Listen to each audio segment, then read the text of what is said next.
কখনো কি লক্ষ্য করেছেন কিভাবে পাখি সহজে আকাশে ভেসে বেড়ায়?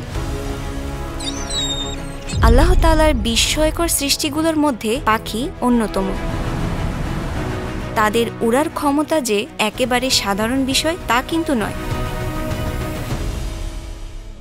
সূরা আন-নাহলের ৭৯ নম্বর আয়াতে আল্লাহ তাআলা বলেন, তারা কি দেখে না যে পাখিরা আকাশে নিয়ন্ত্রিত অবস্থায় উড়ছে? আল্লাহ ছাড়া কেউ তাদের ধরে রাখতে পারে না। নিশ্চয়ই এতে ঈমানদারদের জন্য রয়েছে নিদর্শন।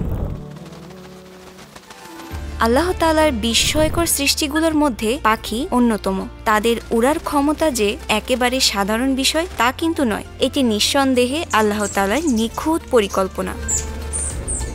বৈজ্ঞানিক গবেষণায় দেখা যায় পাখিদের হাড়ের গঠন হালকা, বুকের পেশি শক্তিশালী এবং ডানার আকৃতি এমনভাবে তৈরি যা তাদের উড়তে এবং বাতাসে ভেসে থাকতে সাহায্য করে।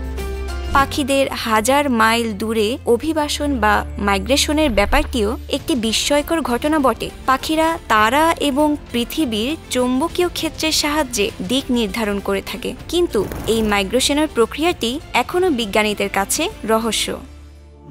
সূরা আল-মুলকের ১৯ নম্বর আয়াতে আল্লাহ তাআলা আমাদের আবার স্মরণ করিয়ে দেন, তারা কি দেখে না যে পাখিরা তাদের উপরে ডানা বিস্তার করে এবং সেগুলো বন্ধ করে? আল্লাহ ব্যতীত তাদের কেউ ধরে রাখতে পারে না।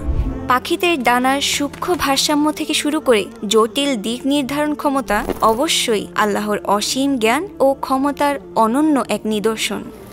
পরের বার যখন আপনি একটি পাখিকে উড়তে দেখবেন, আল্লাহ তাআলার ক্ষমতা এবং সৃষ্টির সৌন্দর্যতা স্মরণ করবেন এবং নিশ্চয়ই এতে চিন্তাশীলদের জন্য রয়েছে নিদর্শন।